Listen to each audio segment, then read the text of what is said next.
pun terjadi. Abu Bakar As-Siddiq beriman. Dan juga secara syar'i Allah menginginkan Abu Bakar As-Siddiq itu beriman. Ya.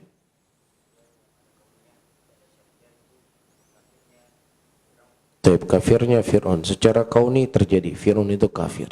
Tapi secara syar'i Allah tidak menginginkan Fir'aun itu kafir.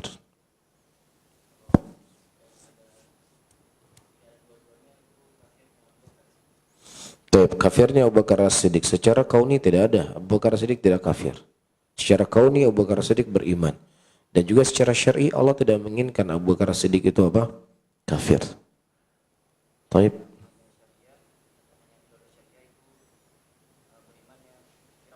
Taib, berimannya Fir'aun. Secara kauni tidak ada iman Fir'aun beriman. Tapi secara syar'i Allah menginginkan tidak Fir'aun itu beriman? Menginginkan atau tidak? Menginginkan. Dan bisa terjadi, bisa tidak terjadi. Taib. Ahsanta. Taib. Kemudian ya rahimakumullah, maratib yang ketiga dari maratibut takdir. Maratib yang keempat, yang terakhir. Nah, siapa yang bisa jawab? Apa tingkatan yang keempat dari tingkatan takdir? Anda hafiz. Al-khalq. Penciptaan. Nah, di dalam masalah al-khalq wal ijad ada satu kelompok yang menyimpang dalam masalah ini. Siapa mereka? Tunjuk tangannya. Nah, al-qadariyah. Dari sisi mana mereka keliru dalam masalah al-ijad wal khalq?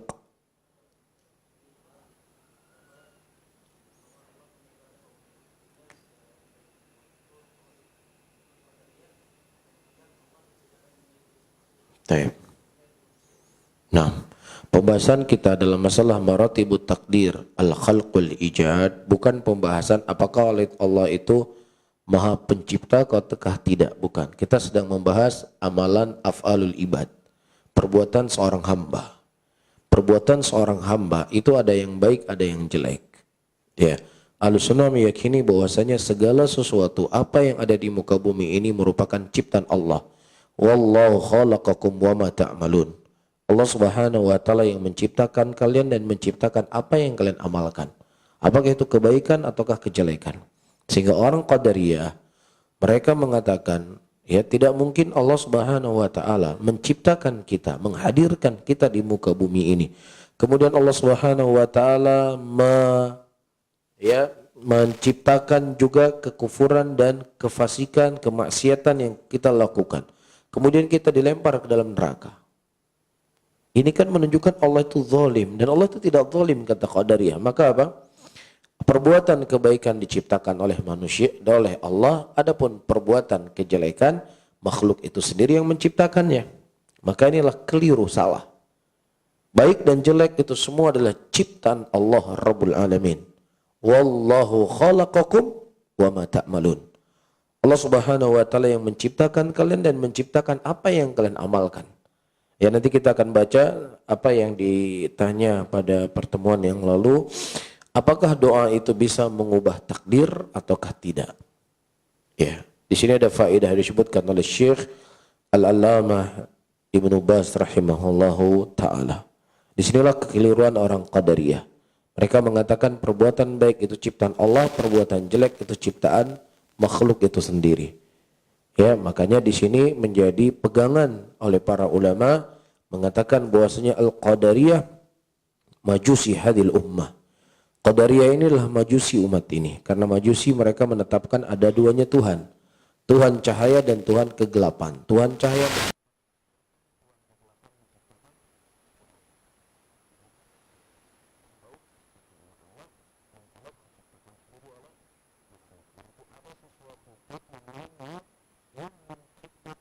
bumi ini.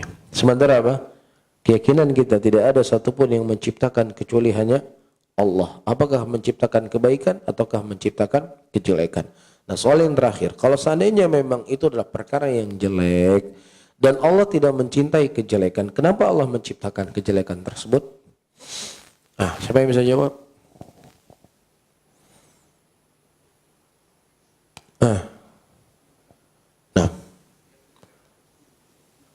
Ya, hikmahnya atau bisa disebutkan contoh.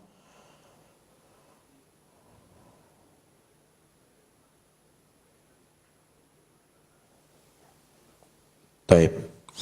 Nah, Allah Subhanahu wa taala ketika menciptakan kejelekan, bukan zat kejelekan tersebut yang Allah inginkan, tetapi sebabnya. Karena Allah Subhanahu wa taala tidak mencintai kejelekan. Allah tidak mencintai kerusakan.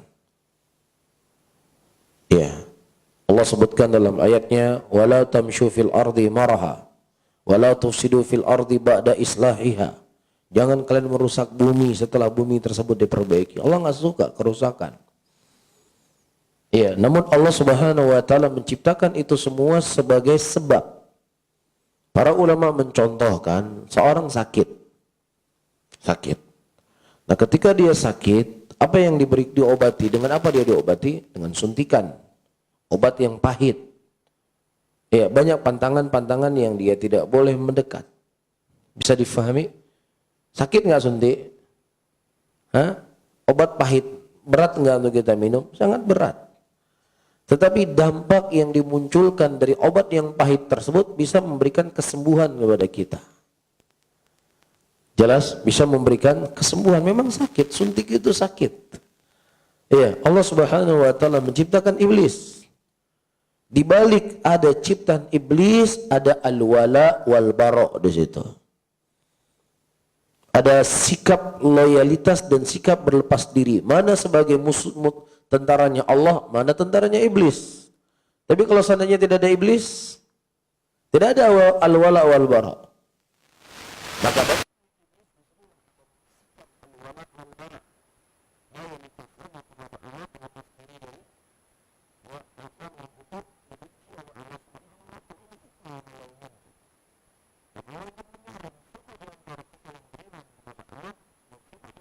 yang beriman kepada iblis. Nah, sekarang iblis menjadi iblis. Itu pilihan iblis sendiri atau gimana? Iblis sendiri yang memilih. Iya, buktinya iblis sendiri yang memilih, dia tahu jalan Allah jalan yang baik. Dia tahu Allah adalah zat yang maha sempurna, tahu dia. Tapi dia tidak mau mengikuti apa yang diperintahkan oleh Allah. Khalaqtahu min narin wa khalaqtahu min tin. Ini kan pilihan iblis kan? Pilihan iblis atau tidak? Iblis memilih seperti itu. Nah, kalau dia itu yang dia pilih, ya sudah, itu yang akan kamu dapatkan nanti neraka Allah. Mafhum di sini? Nah, makanya disebutkan oleh Syekh Ibnu Baz rahimahullah tentang permasalahan apakah doa itu bisa mengubah takdir.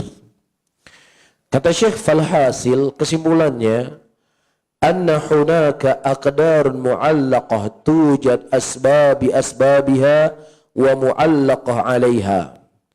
Kesimpulannya di sana ada takdir-takdir yang terikat, mu'allaqah, yang ada sisi keterkaitannya dan didapatkan sebab-sebabnya.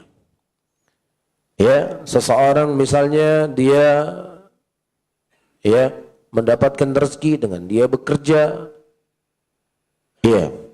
Wa hunaka aqdar muhkamah laisa fi taghayyur la taghayyur bid-du'a wala bi ghairi du'a.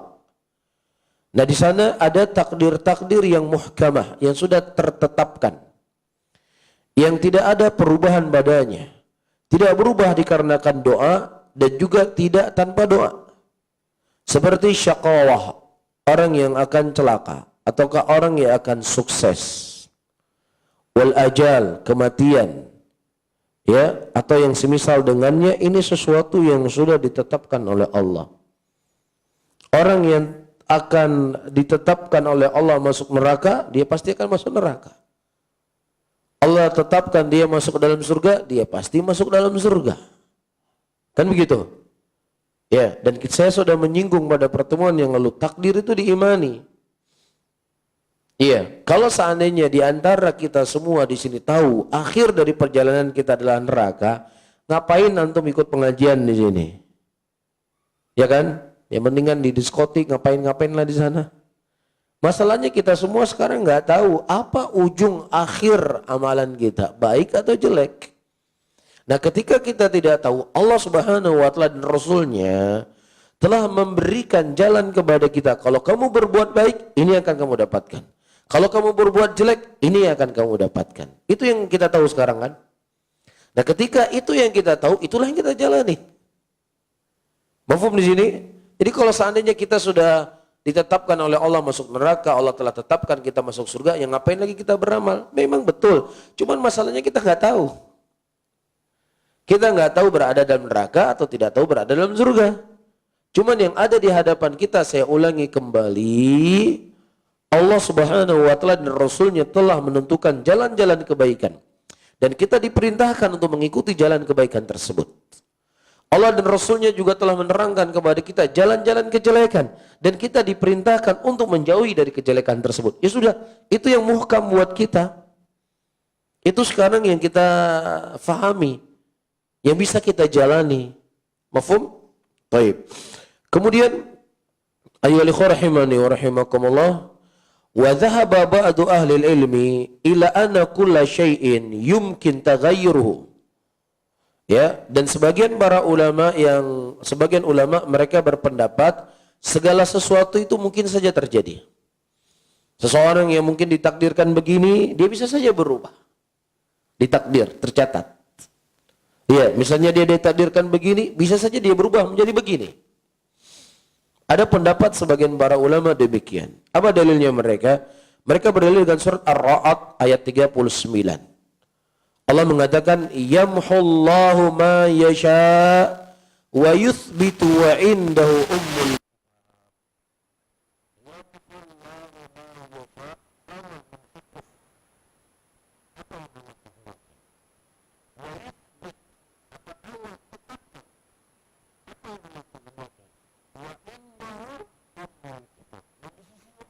Kitab pencatatan takdir bisa Allah hapus oleh ganti yang lain.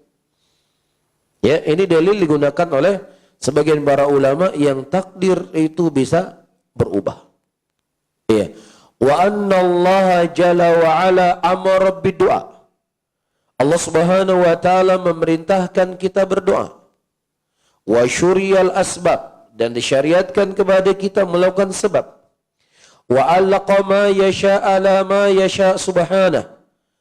Ya, wa 'allaqa asy-syaqawa 'ala syai'in was-sa'ada 'ala syai'in wa huwa hakimun 'alimun ya'lamu ma yasirru ilaihi amrul 'abd. Dan Allah Subhanahu wa taala mengkaitkan sesuatu apa yang dikehendaki oleh seseorang itu.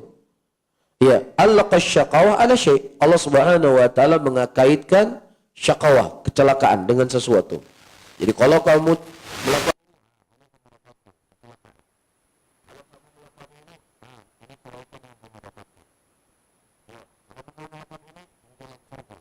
kamu lakukan ini jalan neraka. Allah sudah kaitkan segala sesuatu, kebaikan dan kejelekan. Wa huwa hakimun alim, dan Allah itu hakim, maha memiliki hikmah, dan Allah itu juga alim, maha ilmu. Ya'lamu ma yasirru ilaihi amrul abd. Allah mengetahui kemana arah berjalan hambanya itu. Faham ya? Jadi ketika Allah Subhanahu wa taala menakdirkan seseorang itu dalam neraka, telah dicatat oleh Allah dalam neraka. Sebelum Allah catat, Allah sudah tahu nggak dia berbuat amalan kejelekan? Allah sudah tahu belum? Sudah tahu kan, kita meratib takdir kan? Ilmu. Setelah ilmu apa? Al-kitabah. Setelah kitabah apa? Masyiah. Setelah masyiah, al-khalq. Jadi ketika Allah Subhanahu wa taala ketika mencatat dia sebagai penghuni neraka yang telah didahului ilmu Allah bahwasanya dia ini berbuat amalan-amalan kejelekan. Ya, dia inilah sebagai penghuni surga. Telah Allah catat dia sebagai penghuni surga. Dan telah sabik dari ilmunya Allah, telah dahulu ilmunya Allah kalau dia akan berbuat amalan-amalan kebaikan. Kan mana dahulu ilmu atau catatan takdir? Ilmu. Ilmu dulu baru setelahnya pencatatan takdir. Nah, Allah tahu nggak Fir'aun itu akan menentang Nabi Musa? Tahu nggak Allah? Tahu. Sebelum Allah catat, ya, sebelum Allah ciptakan langit dan bumi, sebelum Allah datangkan Fir'aun, Allah sudah tahu Fir'aun ini akan menentang Musa. Mafhum? Tidak ada iskalat ya? Tidak? Nah, ketika kita mengetahui 4 maratib ini mudah kita fahami.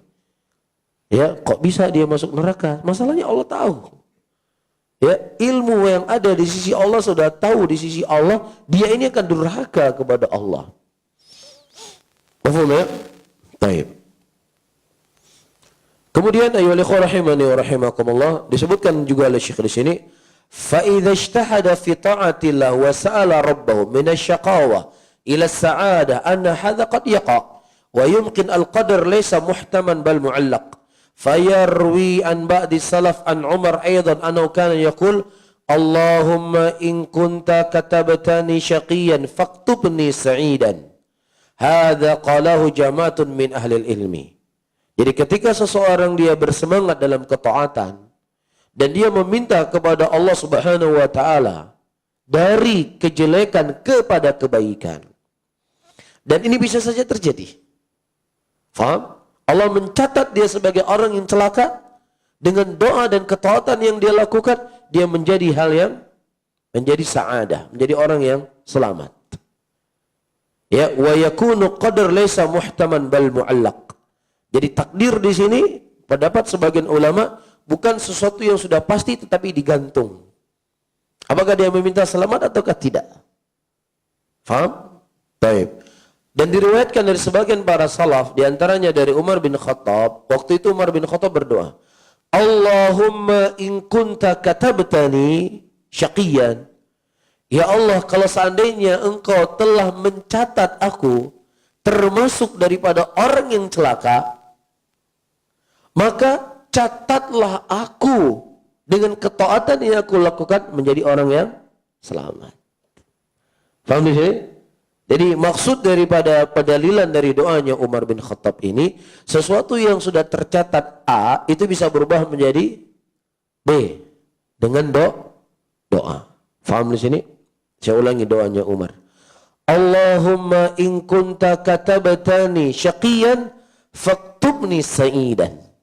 Ya Allah, kalau seandainya engkau telah mencatat bagiku kejelekan, kesengsaraan, iya, maka catatlah untukku kebaikan.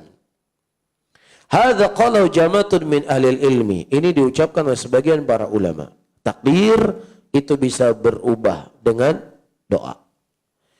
Wal masyhur inda ahli ilmi wal aktsarin, dan yang masyhur dari kalangan ulama dan kebanyakan ulama mengatakan yang pertama, apa itu?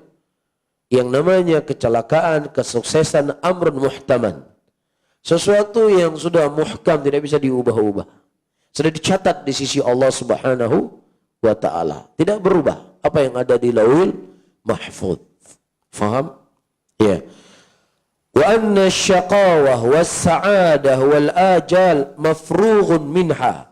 Wa hadha yadullu alaihi hadithun sahih. Hadithu Ali. Wa ardahu Allahumma annahum sa'alu sahabah. قالوا يا رسول الله هذا الذي نعمل أهو في أمر قد مضى وفرغ منه أو في أمر مستقبل قال بل في أمر قد فرغ ومضى وفرغ منه قالوا يا رسول الله ففيما أعمل قال اعملوا فكل من يسر لما خلق له أهل السعادة فييسرون لعمل أهل السعادة وأما أهل الشقاوة فييسرون لعمل أهل الشقاوة ثم قرأ النبي صلى الله عليه وسلم فأما من أعطى واتقى وصدق بالحسنى إلى آخر الآيات. Ya, keselamatan dan kesuksesan dan ajal itu sesuatu yang sudah lalu, sudah selesai, maksudnya tidak akan berubah. Dan menunjukkan hadisnya datang dari Ali bin Abi Thalib radhiyallahu taala anhu. Ketika para sahabat bertanya, "Ya Rasulullah, hadzal ladzi na'mal, apa yang kami amalkan sekarang ini? Ahwa fi amrin qad madha wa furigha minhu?" Apakah itu sesuatu yang telah lalu, sudah selesai semua pencatatannya, atau dia adalah perkara yang memang akan datang? Ya, bisa berubah, bisa begini dan bisa begitu. Kemudian kata Nabi SAW, bahkan perkara tersebut itu sudah selesai dan telah lalu. Apa yang dilakukan oleh manusia, semua telah dicatat oleh Allah. Dia masuk surga, semua sudah dicatat oleh Allah. Dia masuk neraka, semua sudah dicatat oleh Allah. Faham? Kemudian para sahabat bertanya, kalau demikian ya Rasulullah, untuk apa kami beramal? Untuk apa kami beramal kalau seandainya yang masuk surga sudah ditentukan, yang masuk neraka sudah ditentukan? Buat apa lagi kami beramal? Pertanyaan cukup logis ya? Logis nggak pertanyaannya? Cukup logis. Nah, lihat apa dijawab oleh Nabi. Ya, Nabi SAW berkata, "I'malu, beramallah kalian." Beramal kalian. Nggak ada kata Rasulullah, ya sudahlah. Ya ngapain juga kita beramal, karena yang masuk surga sudah jelas, masuk neraka sudah jelas. Walaupun kita nggak beramal, ya kalau memang kita masuk surga ya pasti dimasukkan dalam surga. Tapi kalau memang kita sekarang ini beramal, capek-capek beramal, ya tetap neraka, ya mendingan gak usah saja. Jadi yang masuk surga dia tetap tidak beramal, yang masuk neraka juga tidak beramal. Karena pasti sudah ada kepastian di antara keduanya. Ya kan? Nah, tapi apa kata Rasulullah? I'malu, beramallah kalian. Fakullun, maka setiap seseorang, setiap sesuatu itu dimudahkan untuk apa yang diciptakan. Orang yang mereka diciptakan dalam keadaan dia akan masuk dalam surga, maka dia akan dipermudahkan oleh Allah untuk beramal dengan amalan surga.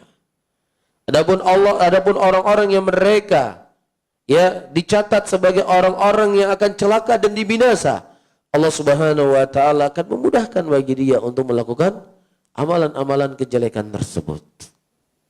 Bisa difahami? Dan selanjutnya seperti yang telah kita sebutkan, masalahnya kita tidak tahu. Ketika kita tidak tahu, ya sudah, di hadapan kita cuman ada kalau beramal begini, kalau tidak beramal begini yang kita dapatkan.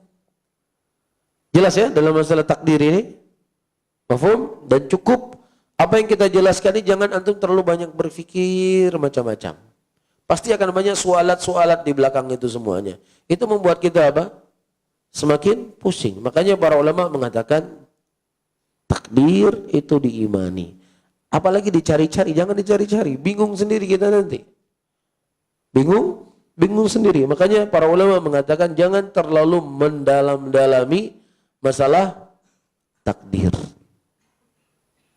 Ya, tidak perlu mendalami. Karena orang yang hanya tahu iman kepada takdir baik dan jelek, ya, nggak terlalu mendalam-dalami, alhamdulillah, muslimin nggak belajar kitab usul sunnah atau tidak memahami takdir secara mendetail panjang lebar.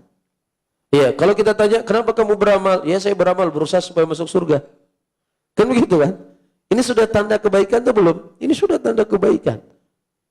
Ya, kenapa kamu sholat? Ya, saya ingin masuk surga. Ya, kenapa kamu begini? Ya, saya ingin mendapat ridha Allah. Kenapa kamu begini? Ya, saya ingin bersama Rasulullah nanti dalam surga. Mafhum di sini ya? Baik.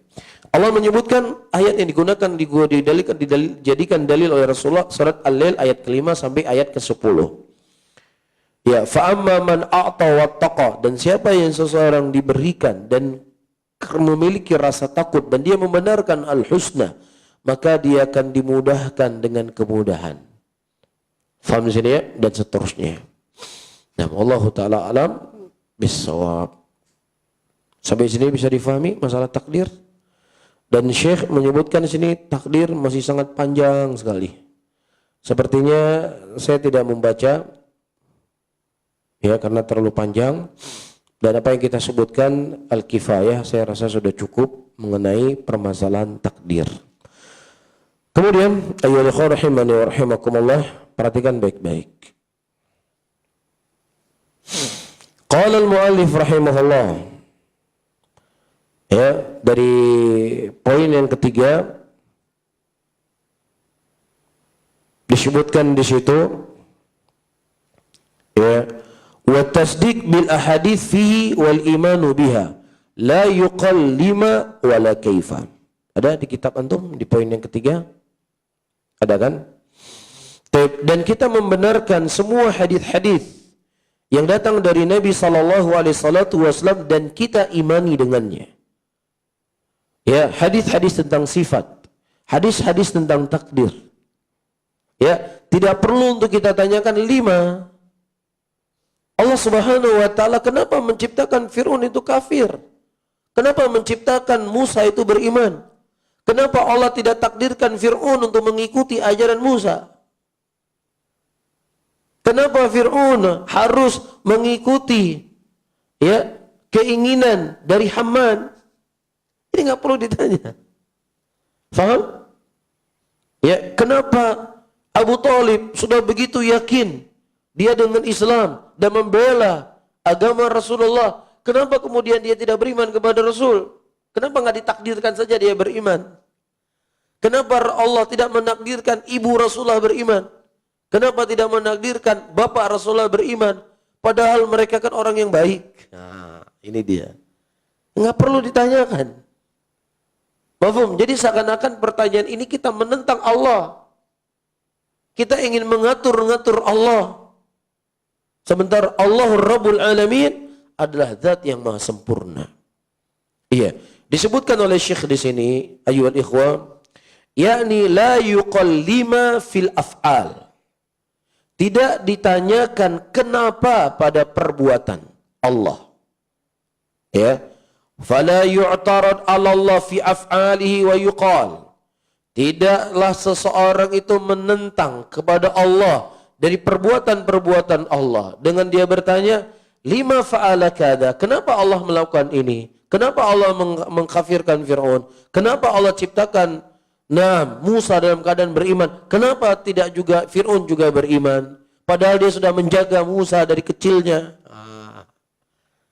Ini pertanyaan-pertanyaan tidak boleh diajukan. Kenapa?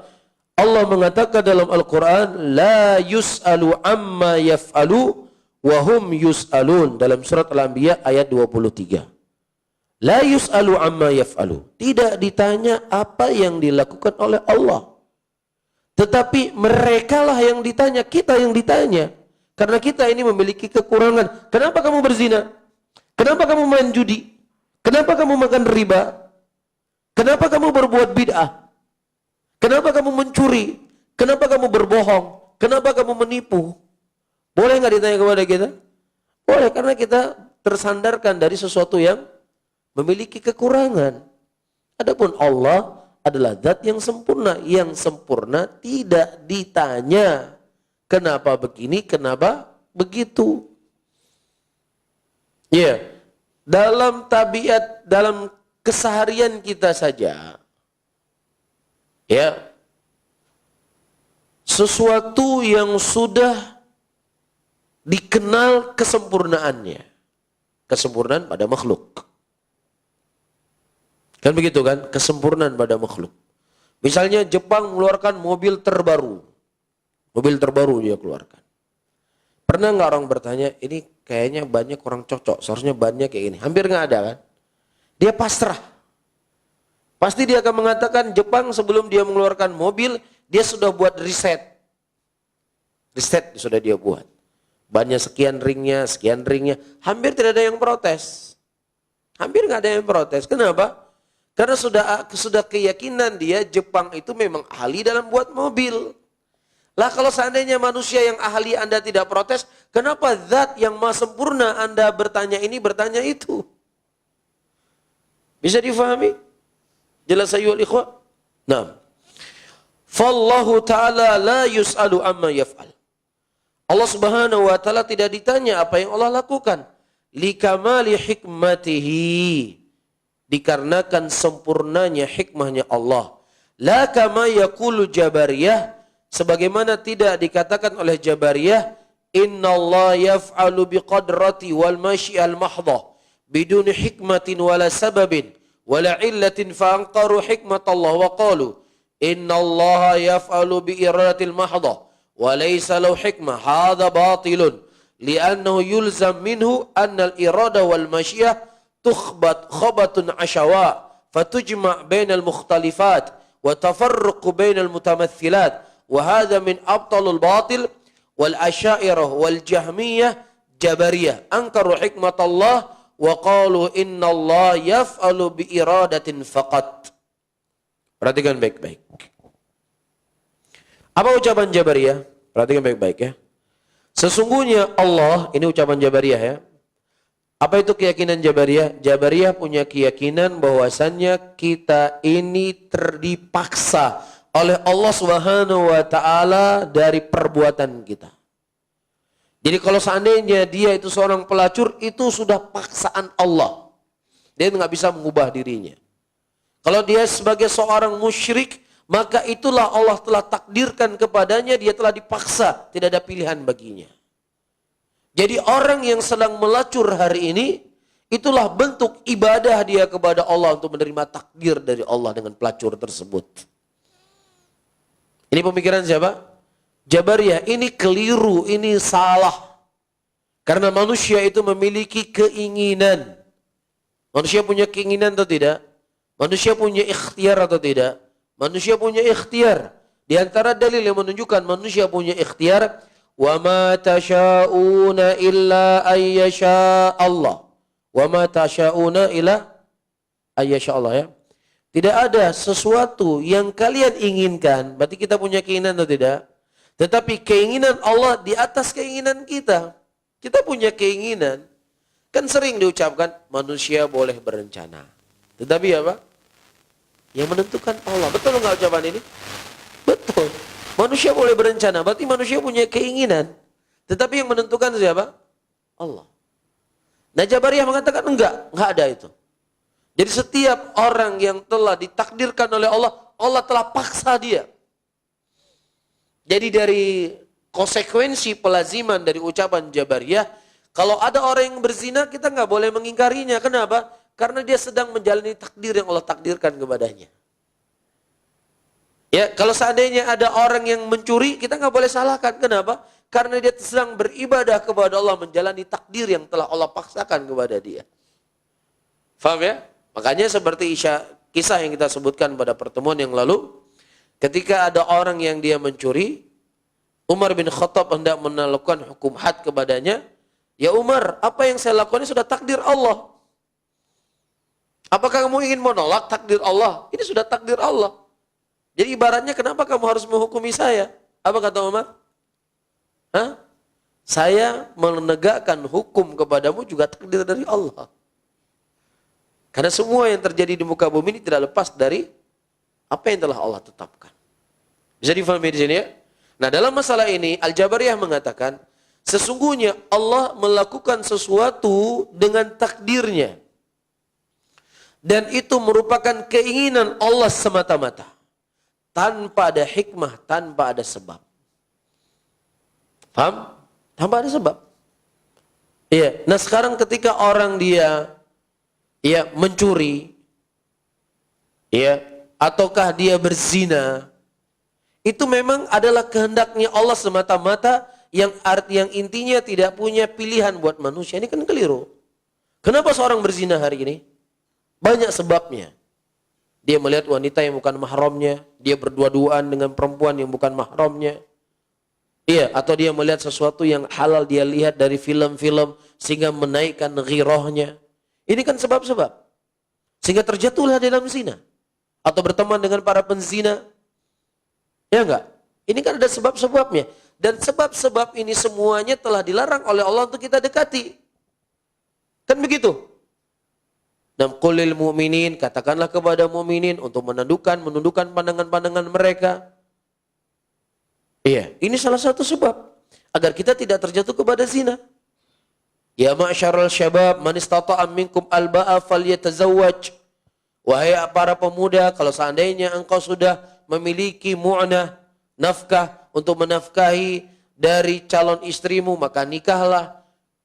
Iya, karena itu sesuatu yang akan bisa menjaga kemaluanmu. Dan kalau seandainya kau tidak mampu, maka berpuasalah.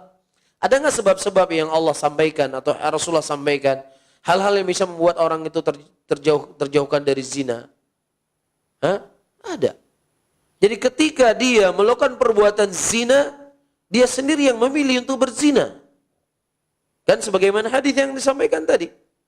Faqulu muyassarun. Setiap orang itu dia akan mudah berlangkah kepada apa yang dia inginkan. Paham di sini? Sehingga mereka mengatakan Allah menciptakan sesuatu itu dengan iradah mahad. Tidak ada hikmah di balik itu semuanya. Ini merupakan batil. Ini ucapan yang keji kepada Allah Subhanahu wa ta'ala. Dan Asy'ariyah Ayyuhal ikhwah rahimani wa rahimakumullah, Asy'ariyah ya. Selain mereka memahami keliru dalam sifat Allah, sifat 20, mereka juga keliru dalam masalah takdir. Mereka keliru dalam masalah takdir. Karena mereka mengingkari ada hikmahnya Allah Subhanahu wa taala di dalam ya atau iradah ataukah masyiahnya Allah. Ini diantara kekeliruannya orang-orang Asy'ariyah. Dan juga diantara bentuk kekeliruannya orang-orang Asy'ariyah dalam masalah akidah ayyuhal ikhwah, mereka ya sebenarnya saudara kandung dari Mu'tazilah. Namun Mu'tazilah dengan lantang mengatakan Al-Quran itu makhluk. Al-Quran apa? Makhluk. Dengan lantang mereka umumkan. Adapun Asy'ariyah mereka mempermainkan bahasa. Al-Quran ibarah min kalamillah. Al-Quran hikayah min kalamillah. Yang ujung-ujungnya apa? Kalau kita taftish, kalau kita detailkan, mereka satu muara. Mengatakan Al-Quran itu apa? Makhluk. Ya. Mu'tazilah mengatakan Al-Quran makhluk. Terus terang ya. Asy'ariyah apa yang dikucapkan? Al-Quran ibarah min kalamillah. Al-Quran hikayah min kalamillah. Faham? Ini ucapannya Asy'ariyah. Ibarah, hikayah. Jadi hakikatnya bukan Allah yang berbicara. Tapi cuma sekedar hikayat. Yang kalau kita taftish, kita detailkan, itu mereka memiliki satu muara. Dengan Mu'tazilah mengatakan Al-Quran itu makhluk. Bisa difahami? Jadi perselisihan di antara Ahlussunnah dengan Asy'ariyah tidak hanya sebatas sifat 20. Tapi banyak hal yang lainnya. Yang Asy'ariyah keliru di situ dalam memahami akidah. Yang mengatakan keliru bukan saya loh ya, ini ulama yang telah dibahas oleh para ulama dalam kitab-kitab mereka. 6. Kemudian ayyuhal ikhwah rahimani wa rahimakumullah, disebutkan di sini wa amma ahlus sunnati wal jamaah fayaqulun innallaha yaf'alu bil hikmah fa kullu syai'in bi hikmatin amruhu bi hikmatin wa nahyu bi hikmatin wa qadruhu bi hikmatin wa khalquhu bi hikmatin. Qala Allah Ta'ala inna rabbaka alimun hakim. Adapun ahlus sunnah wal jamaah mereka berkata sesungguhnya Allah Subhanahu wa taala melakukan sesuatu itu dengan hikmahnya. Allah mendatangkan tsunami. Iya, itu di balik itu ada apa? Hikmah yang sangat besar yang Allah Subhanahu wa taala inginkan. Apa di antara hikmahnya? Dhaharal fasadu fil barri wal bahr bima kasabat aydin nas liyudhiqahum ba'dalladzi 'amilu la'allahum yarji'un. Apa hikmahnya? Allah menginginkan supaya manusia itu bisa teringat dengan keagungan dan kebesarannya dan dia bisa kembali kepada Allah Subhanahu wa taala, bertobat kepada Allah Rabbul Alamin. Ini hikmahnya. Adapun orang-orang yang mereka tenggelam dalam tsunami misalkan dari kalangan mukminin as-salihin, itu mudah-mudahan menjadi sebab pengampunan dosa bagi mereka dan mereka akan mendapatkan tempat yang tinggi dalam surganya Allah. Iya. Dan terkadang ayyuhal ikhwah sesuatu terkadang bisa kita lihat hikmahnya. Apa yang terjadi di negeri kita di Aceh secara khusus? Iya, pertikaian, konflik tidak usai-usai, bertahun-tahun. Korban begitu banyak. Datang tsunami, selesai. Ini kan salah satu hikmah kan? Salah satu hikmah yang bisa kita lihat. Salah satu hikmah yang bisa kita rasakan. Di balik itu banyak hikmah yang kita tidak bisa mengetahuinya. Bisa difahami? Iya. Ada orang yang mereka mencela Rasulullah sallallahu alaihi wasallam. Allah takdirkan enggak dia mencela Rasulullah? Allah takdirkan. Tapi di balik itu ada hikmah yang sangat besar. Berapa banyak orang-orang berbondong-bondong masuk Islam penasaran sebenarnya apa ini Islam? Ya tidak, hikmah buat orang lain celaka bagi dia yang mencela Rasul. Bukan menjadi sebab dia mencela Rasulullah banyak kebaikan, nah kebaikan kembali kepada dia. Enggak ada kembali kepada dia. Dia tetap celaka, dia tetap binasa. Namun bagi orang lain menjadi ibrah dan pelajaran. Bisa difahami ya? Antum pergi ke rumah sakit, lihat orang tertidur, sakit, kena kanker paru-paru. Kenapa? Kebanyakan ngerokok. Iya. Kemudian dia lihat, Masya Allah. Pulang dia dari keluar dari ruangan orang sakit tadi. Ini kayaknya saya harus lepaskan rokok ini. Kalau nggak habis ya kayak dia. Ada hikmah nggak di sini? Ada hikmah. Segala sesuatu ada hikmah. Ya, berapa banyak orang-orang cerita yang kita baca, pesawat jatuh, buam, jatuh pesawat. Ada orang ketinggalan pesawat. Dia awalnya berpikir kan rugi saya ini ketinggalan pesawat kan. Pas jatuh pesawat, alhamdulillah selamat saya. Segala sesuatu yang Allah tetapkan itu ada hikmah bagi Allah. Di sisi Allah. Ya, dan terkadang memang datangnya bencana penjahat, perusak, sekalian dibasmikan oleh Allah. Aman dunia. Hilang para perusuh, hilang para perusak. Dengan musibah tersebut. Bisa difahami? Beraneka ragam hikmah yang terkadang itu kita ketahui. Dan terkadang itu kita tidak ketahui.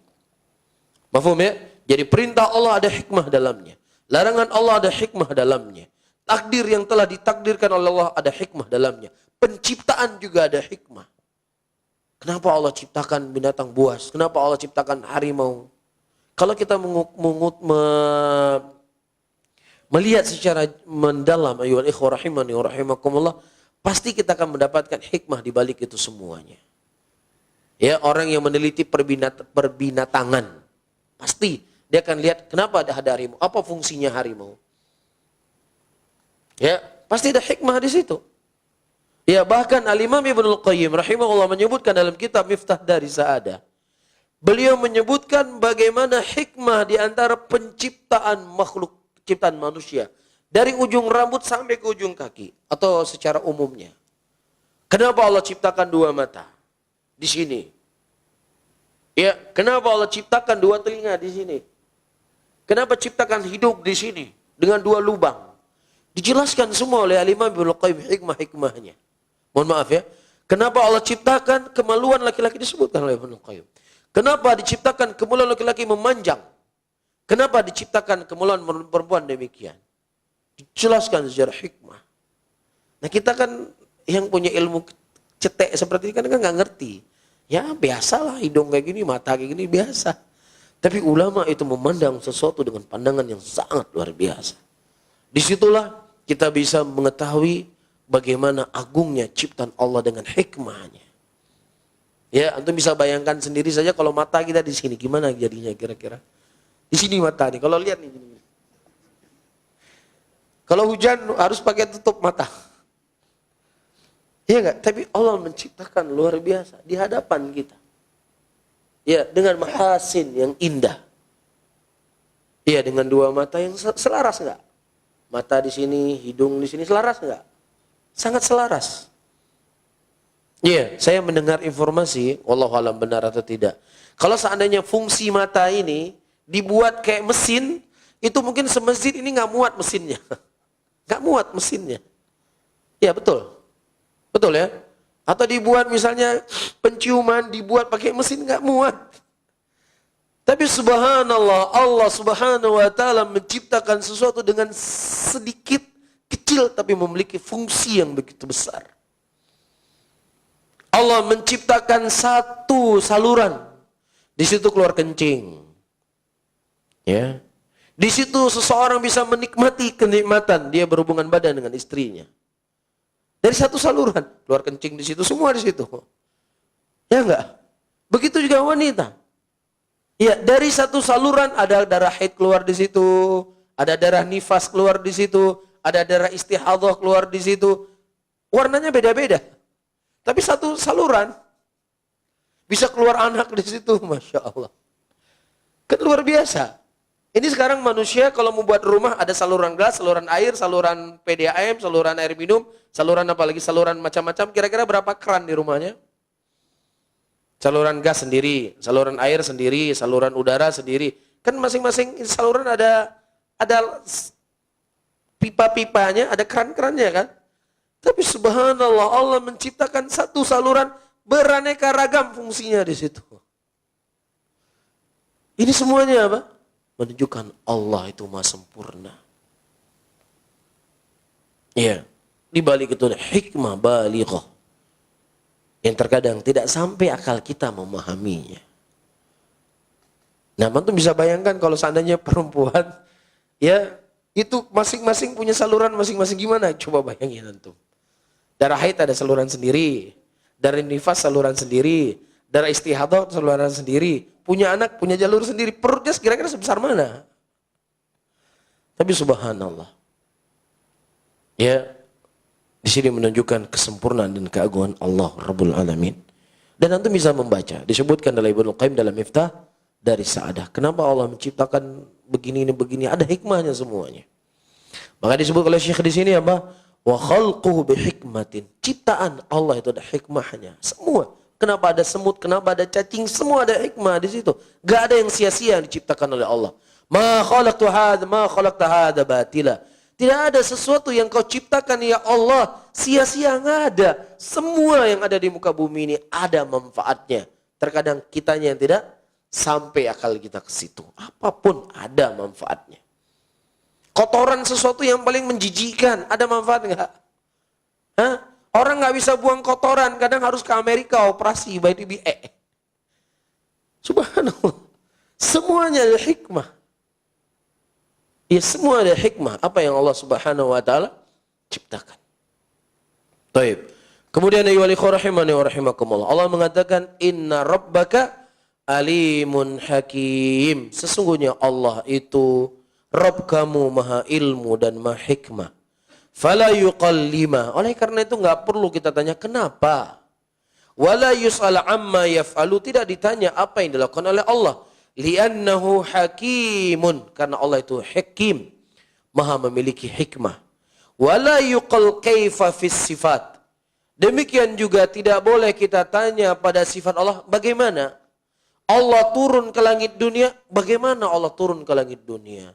Kalau Allah turun ke langit dunia, nanti kan sesuatu yang diturunin akan menjadi lebih besar dibandingkan Allah. Kenapa dia sampai mengimajinasinya seperti ini? Karena dia mengkaifiahkan Allah dengan makhluknya. Karena dia mengkiaskan antara Allah dengan makhluknya. Antara makis dengan makis alaih. Ini masalahnya. Ini sudah kita jelaskan pada pertemuan yang lalu. Taib, oleh karena itu disebutkan di sini oleh para imam kita. Ya, di antaranya ternukilkan dari ditanyakan oleh Walid bin Muslim dengan sanad yang sahih. Sa'altu Sufyan wal Auza'i wa Malik. Wal Laits bin Sa'ad an hadhil ahadits. Aku bertanya kepada Sufyan, bertanya kepada Al-Auza'i, bertanya kepada Malik, bertanya kepada Laits tentang hadis-hadis ini. Hadis apa? Hadis-hadis sifat. Apa kata mereka? Apa kata Sufyan Ats-Tsauri? Apa kata Al-Auza'i? Apa kata Imam Malik? Apa kata Laits bin Sa'ad? Murruha kama ja'at. Lewati, fahami, imani sebagaimana datangnya. Ya, nah sekarang tinggal antum memilih, ingin memilih beragama seperti agamanya Imam Malik, agamanya Laits bin Sa'ad, agamanya Sufyan bin Ats-Tsauri, atau agamanya orang-orang hari ini. Sifat Allah itu harus ditakwil. Kalau enggak takwil nanti bagaimana dengan firman Allah? Ya, Allah Subhanahu wa taala lupa kepada mereka. Ya, ini dalil digunakan oleh seorang dai yang cukup populer di Indonesia. Kata dia wajib mentakwil sifat Allah, kemudian dia membawa ayat. Falamma nasu, apakah dalam Al-Qur'an Allah katakan? Ayat tentang lupa, ketika mereka lupa dan Allah lupakan mereka. Fa'ansahum. Apa ayatnya? Ingat Hafiz? Ada ingat ayat tentang nasiyah? Ketika mereka lupa kepada Allah, maka Allah lupakan. Maka Allah melupakan mereka. Ingat gak? Tapi penting kalau ingat kasih tahu ya, tunjuk tangannya. Nah kata dia, ini ayat harus kita takwil. Kalau enggak kita takwil, kita akan mengatakan Allah itu pelupa. Mas, makanya belajar agama itu dengan benar. Ya, dengan benar belajar agama. Ya, terkadang dia mengatakan bahwasanya akidatus salaf adalah akidah al-mufawwid. Ini keliru yang sangat fatal. Sehingga laki-laki ini ada beberapa keadaan pada dirinya. Pertama, dia memang nggak mengerti apa itu manhajus salaf. Ya, karena dalam pengajian dia pernah mengatakan manhaj salaf dalam asma dan sifat adalah al-mufawwid. Apa itu mufawwid? Mufawwid itu menyerahkan semua sifat-sifat Allah kepada Allah. Kita nggak tahu lafadznya apa maknanya, juga nggak tahu apa hakikatnya. Ini akidah mufawwid kata para ulama, syarrun madhab ahli bidah. Ini madhab ahli bidah yang paling parah, yang paling rusak. Iya. Asy'ariyah lain sebagainya sudah rusak akidahnya. Dan mufawwid itu lebih parah lagi kerusakannya. Ya, berarti banyak dari ayat-ayat Quran nggak bisa kita fahami. Allah Subhanahu wa taala mengatakan Allah punya tangan, nggak tahu kita apa itu tangan. Itu akidah mufawwid. Jelas, adapun akidah para salaf, ya, sebagaimana dinukilkan oleh Imam Malik, apa kata Imam Malik? Al-istiwa'u ma'lum. Istiwa itu sudah maklum. Dari sisi bahasa sudah difahami. Istiwa adalah istiwa.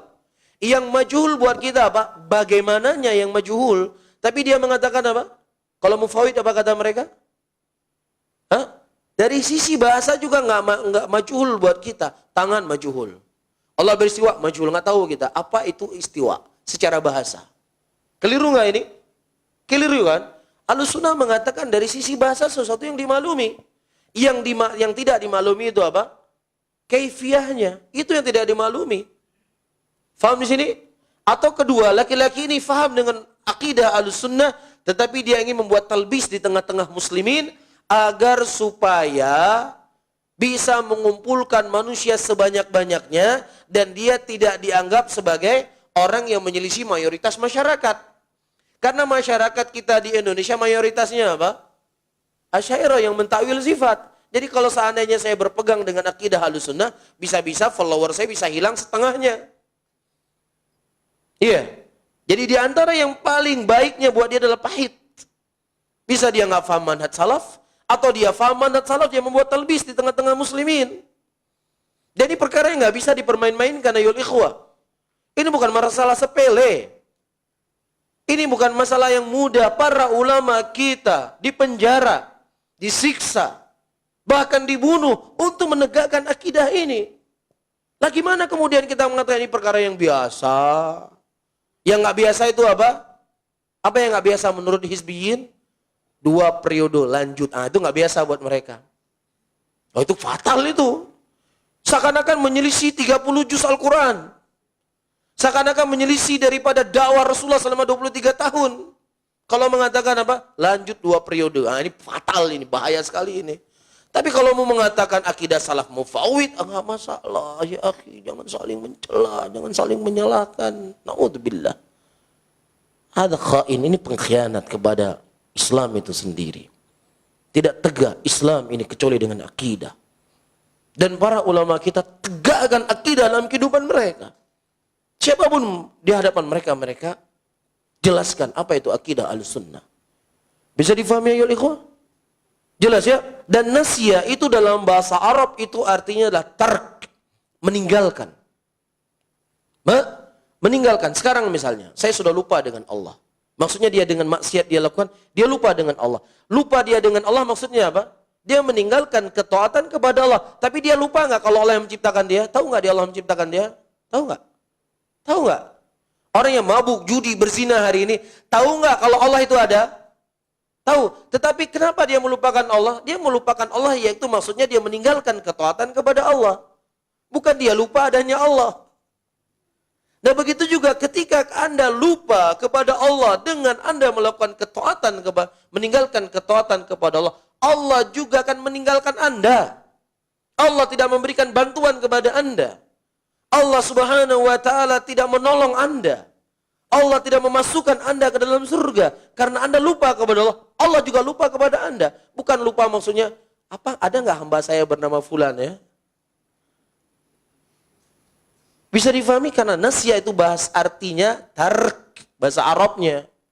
Dan itu bukan ta'wil, itu zahir dari ayat. Sebagaimana hadis yang kita bawa, yang kita sampaikan, ketika hambaku berjalan kepadaku, aku akan berlari kepadanya. Apa maksudnya Allah berlari kepada kita? Allah memberikan pertolongan kepada kita. Loh kok takwil ini bukan takwil mas? Ini zahir dari hadis. Ketika seorang hamba berjalan kepada Allah, apa maksudnya seseorang berjalan kepada Allah?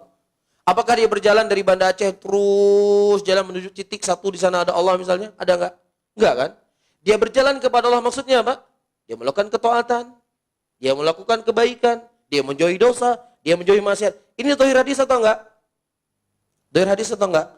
Enggak ada. Seseorang mengatakan, ya dia berjalan menuju kepada Allah, jalan dia seperti ini. Ada? Enggak ada kan? Dhahir hadisnya apa? Dia berjalan menuju kepada Allah dengan ketaatan, dengan amalan saleh, dengan menjauhi dosa. Ini dhahir hadis atau tidak? Ini dhahir hadis. Maka muqabalahnya Allah akan datang kepada dia dalam keadaan berlari. Maksudnya apa? Allah akan memudahkan kepadanya urusannya. Allah bantu dia, Allah tolong dia. Ini takwil atau tidak? Ini tidak takwil, Mas. Ini dhahir hadis. Begitu juga kalimat nasiyah. Subhanallah, untuk melihat bagaimana sadaqar Rasulullah sallallahu alaihi wasallam. Wa min tariqatil ahlil bid'ah wal ahwa, mereka meninggalkan sesuatu yang muhkam dan mengambil yang mutasyabih. Ini kan tariqahnya mereka. Iya, tentang masalah asma dan sifat Allah begitu jelas, begitu gamblang, diambil yang satu mutasyabih, dihilangkan semua yang muhkam. Seharusnya yang mutasyabih itu dibawa kepada muhkam. Apa itu maksudnya? Nasiyah artinya meninggalkan. Gak perlu ada mentakwil. Ya, sehingga dengan ayat ini dia harus takwil semua sifat. Na'udzubillah. Ya, thumma na'udzubillah. Walaupun terkadang menangis ketika baca Quran, ya akhi. Menangis ketika baca Quran, jangan antum tertipu.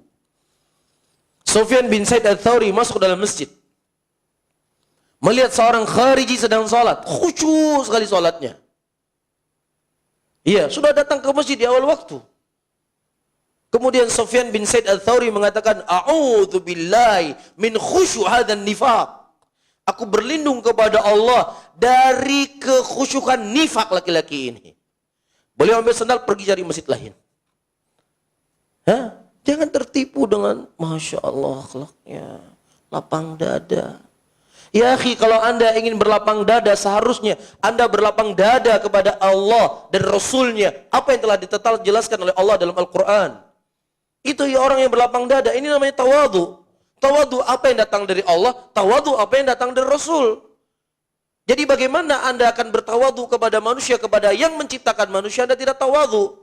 Jadi kita khawatirkan apa? Mujamalah. Tahu mujamalah antum? Hah? Bermanis-manis muka. Ya, menjatuhkan diri dengan maksud untuk menaikkan pamor. Iya, ini nama tawadu. Tawadu itu tawadu kepada Allah, menyerahkan semua apa yang telah Allah tetapkan. Itu namanya tawadu. Buat ente senyum sama manusia, dicaci maki manusia, biarlah manusia mencaci saya. Ya, biar nggak ada masalah.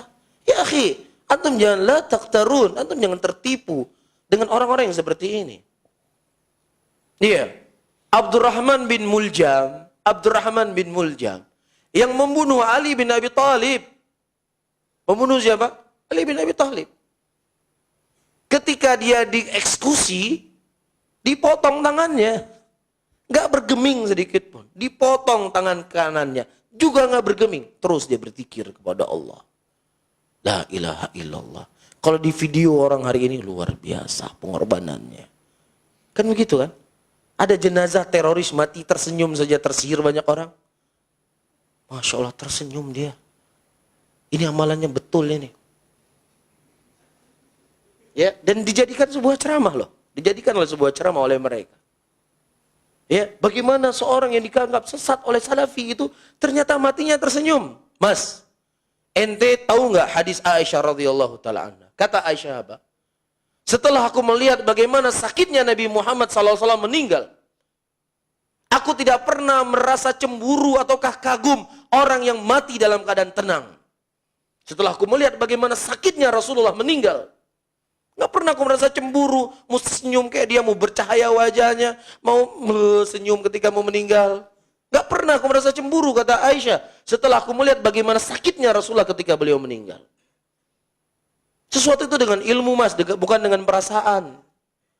Kalau modelnya main perasaan, ya sudah nggak perlu diturunkan Al-Quran, nggak perlu diturunkan Sunnah. Lihat saja nih kira-kira senyum nggak mati. Ah ini baik nih dia nih. Ikuti saja amalan dia, karena senyum dia ketika meninggal. Iya, nanti kalau ada orang meninggalnya suka apa? Misalnya parah sulit, suka bersedekah, suka sholat, ini kadang-kadang sholat dia kayaknya nih. Makanya matinya kayak gini, udah nggak usah sholat kita nanti. Ya akhi, Iya, pakai akal sehat Anda. Anda mungkin boleh menipu orang-orang yang memang taklid dan fanatik kepada Anda. Tapi ahlus sunnah memandang sesuatu itu dengan dalil. Ahlus sunnah memandang sesuatu itu dengan nas.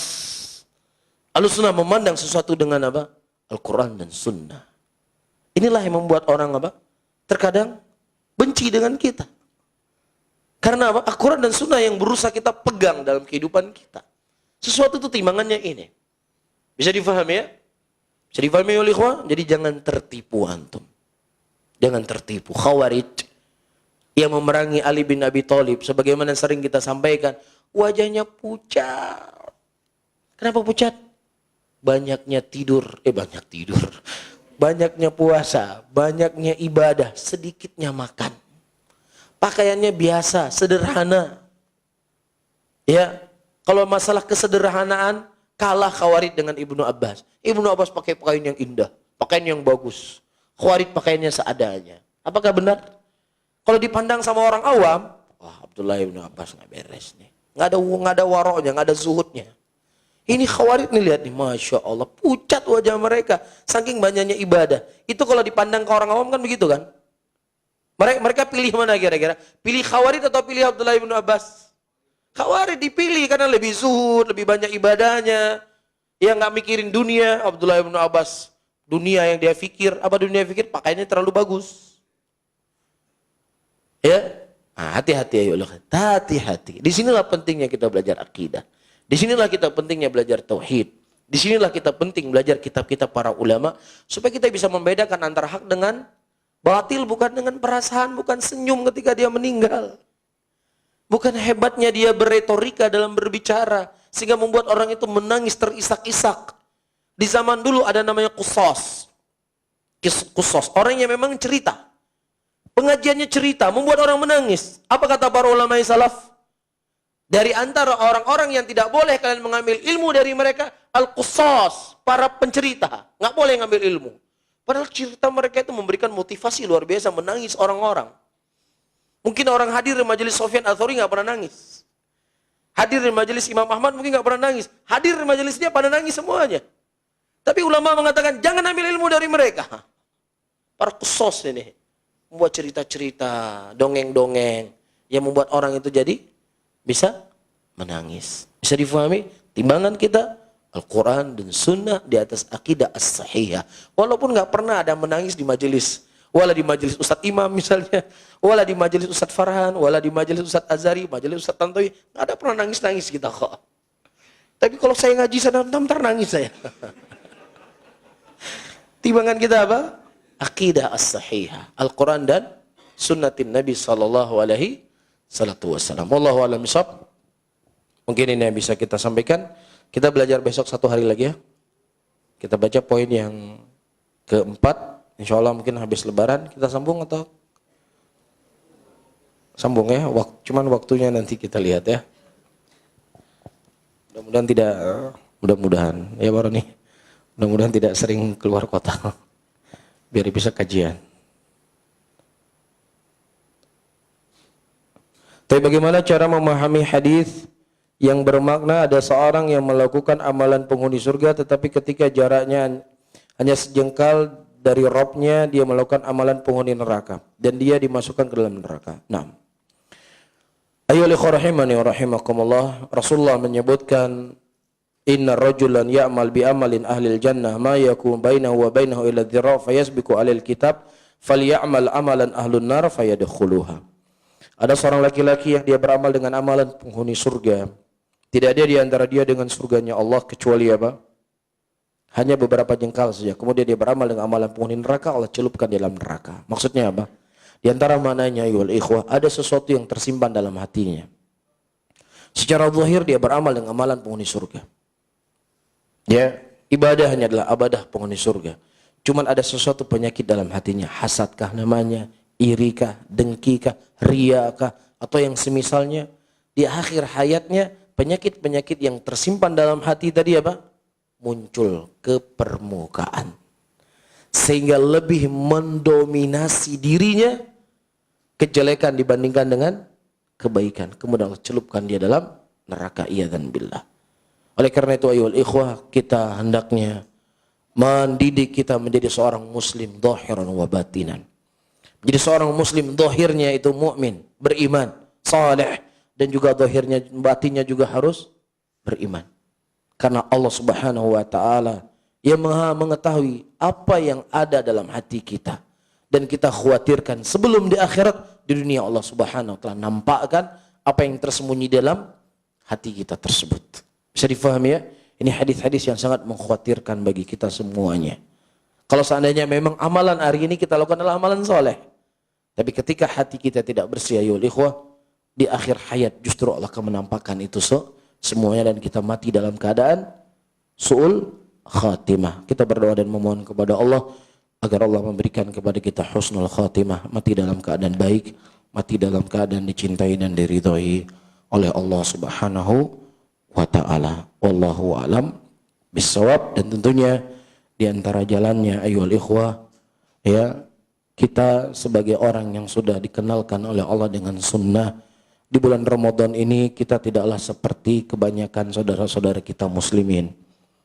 Ya, semakin Ramadan itu hilang, semakin juga hilang amalan kita di masjid.